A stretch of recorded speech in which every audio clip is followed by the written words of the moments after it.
L'intolérance au gluten. Avec mes invités, on fait le point sur une maladie devenue phénomène de société.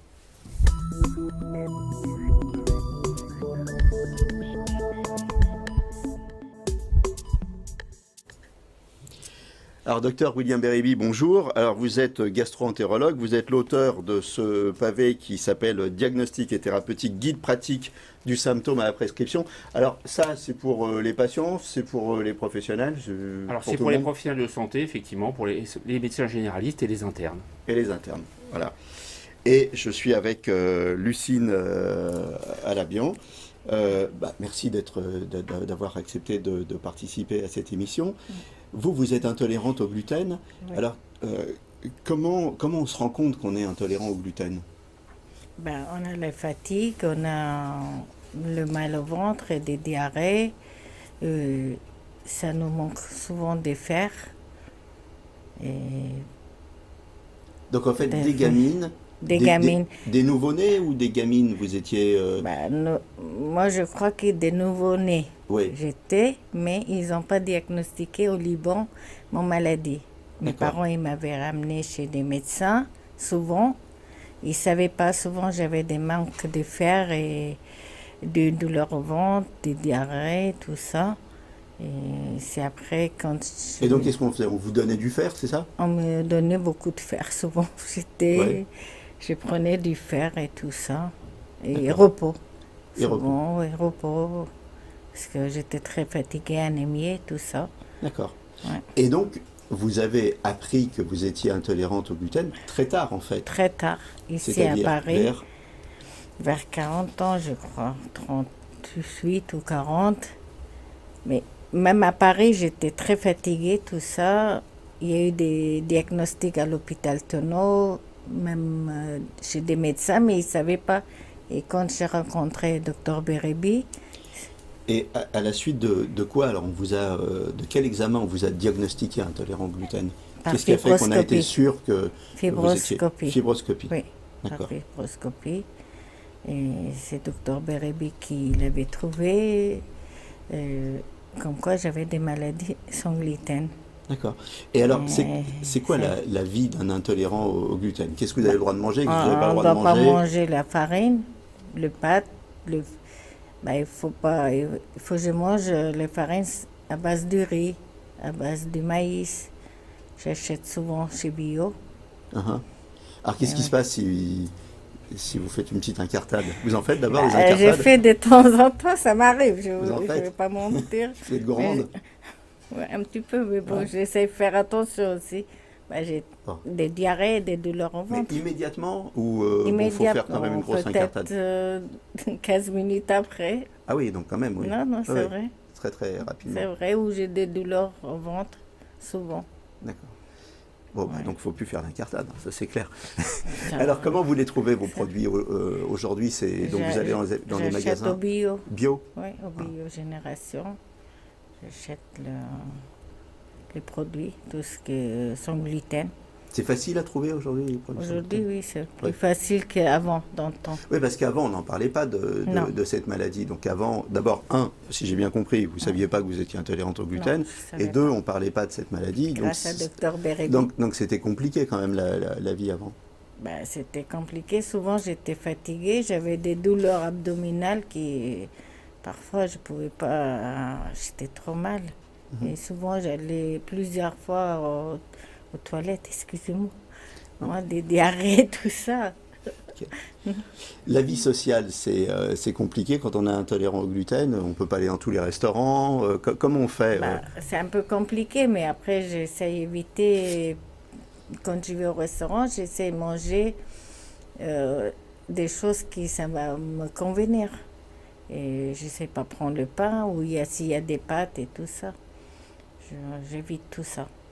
Vous êtes d'une culture du Sud, vous avez vécu au Liban, vous faites partie de la communauté arménienne. Au Liban. Voilà, la nourriture, c'est important dans la culture du Sud. Alors comment vous débrouillez chez vous quand vous faites la cuisine? Tout le monde mange sans gluten maintenant?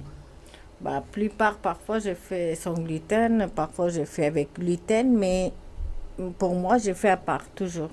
D'accord. Quand je fais un gâteau, admettons, je dois faire avec gluten pour eux, et moi je fais à part sans gluten, mes gâteaux.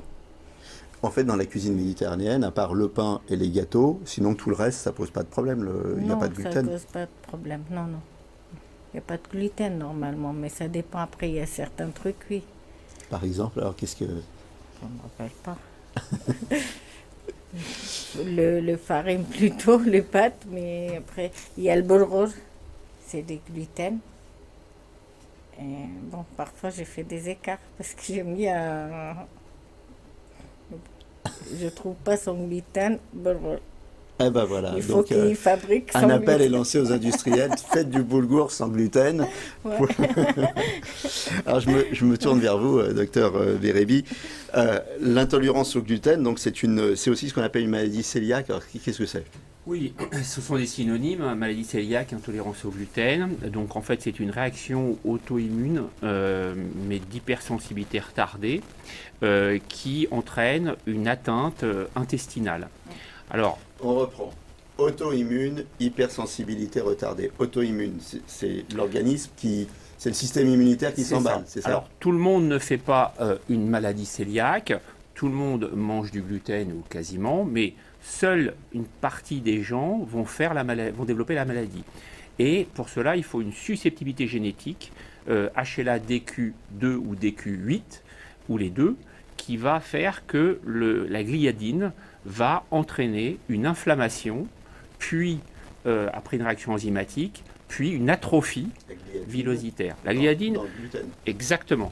C'est l'une des protéines du gluten, c'est celle qui est toxique en fait, et qui va entraîner la réaction inflammatoire médiée par une susceptibilité génétique particulière. Voilà, donc maladie cœliaque très fréquente, mais tout le monde ne la développe pas, parce que tout le monde n'a pas la prédisposition. C'est une maladie auto-immune ou c'est une allergie? Ou c'est la même chose? En réalité, c'est stricto sensu, c'est une hypersensibilité retardée. Mais bon, on parle globalement de maladie auto-immune pour simplifier un petit peu et montrer que c'est un élément extérieur sur un terrain prédisposé. Bon, alors, on en trouve où, du gluten, à part dans le boulgour? Alors, c'est la base de notre alimentation, hein, c'est-à-dire le blé, le seigle, l'orge. Et donc, dans le pain, dans les pâtes, donc dans toute notre alimentation de base classique occidentale, il y a du gluten. Il y a des milliers d'années qu'on mange ça. Tout à fait, tout à fait. Alors, la question, c'est pourquoi aujourd'hui on en parle davantage. C'est bien de vous poser des questions. Excusez-moi, j'enchaînais. Non, mais c'est la question que je l'ai posée justement. Effectivement, alors, il y a deux explications, même plusieurs. Il y a le fait que ce soit dépisté davantage, puisque les tests sérologiques s'améliorent, et puis probablement qu'il y a des facteurs liés à l'alimentation elle-même qui font que il y a davantage d'intolérance au gluten, parce que le gluten qu'on mange aujourd'hui n'est pas celui qui était mangé il y a quelques milliers d'années. C'est quoi la différence? La différence, c'est qu'au niveau du traitement des céréales, sont prises celles qui vont être le plus faciles à exploiter et qui vont avoir un goût gustativement, qui vont donner un moelleux aux aliments, etc. Et ceux-là sont ceux qui sont les plus toxiques en réalité pour la muqueuse intestinale.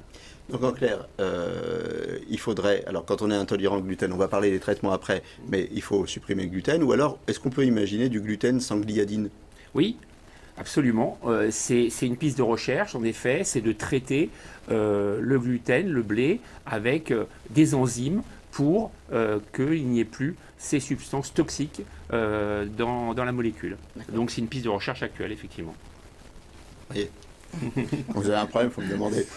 Alors, ça concerne combien de pourcents de la population, ça? Alors, c'est très fréquent, puisque maintenant, avec les tests sérologiques, on sait qu'il y a 1 à 2% de la population. Donc, c'est plus d'1 million de personnes, oui, en fait, en France. Hein. Oui. 1 à 2%. C'est considérable, et on considère que seulement 10% sont diagnostiqués aujourd'hui.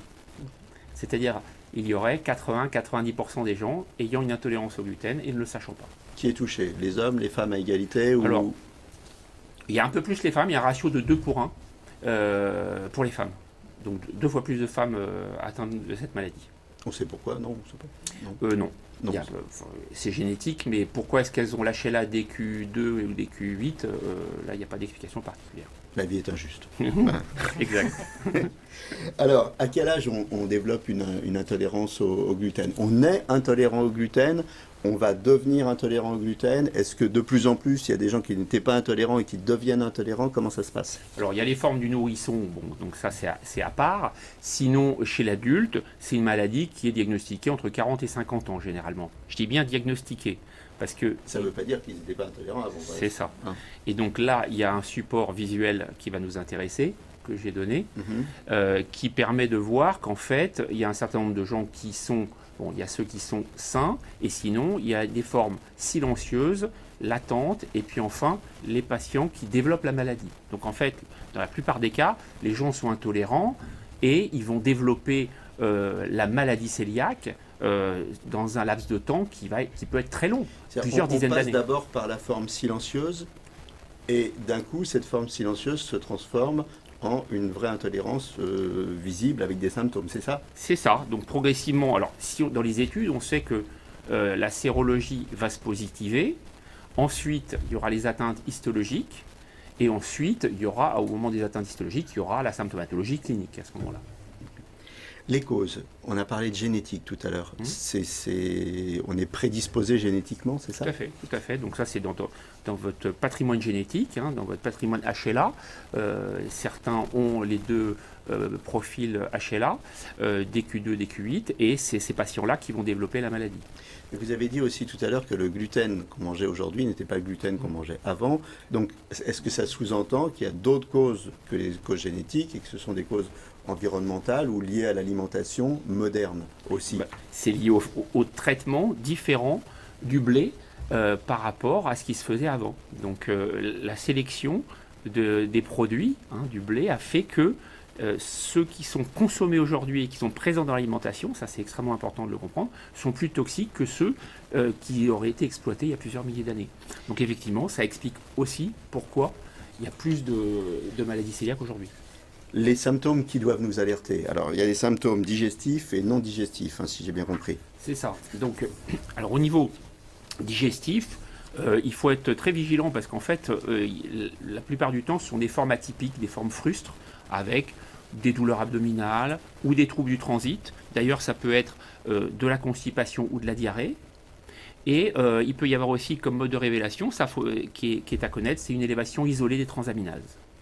Alors, le temps est passé très très vite, on arrive quasiment au terme de cette émission. Pour les gens qui ne sont pas des réels intolérants au gluten, est-ce que ça pose un problème de manger sans gluten?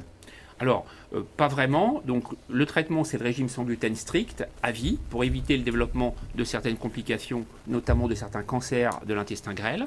Maintenant, on sait aussi qu'il y a des gens qui ne sont pas intolérants, qui n'ont pas la maladie, mais qui sont améliorés par un régime sans gluten. C'est ce qu'on appelle les gens hypersensibles au gluten. Aujourd'hui, alors, vous vivez sans gluten.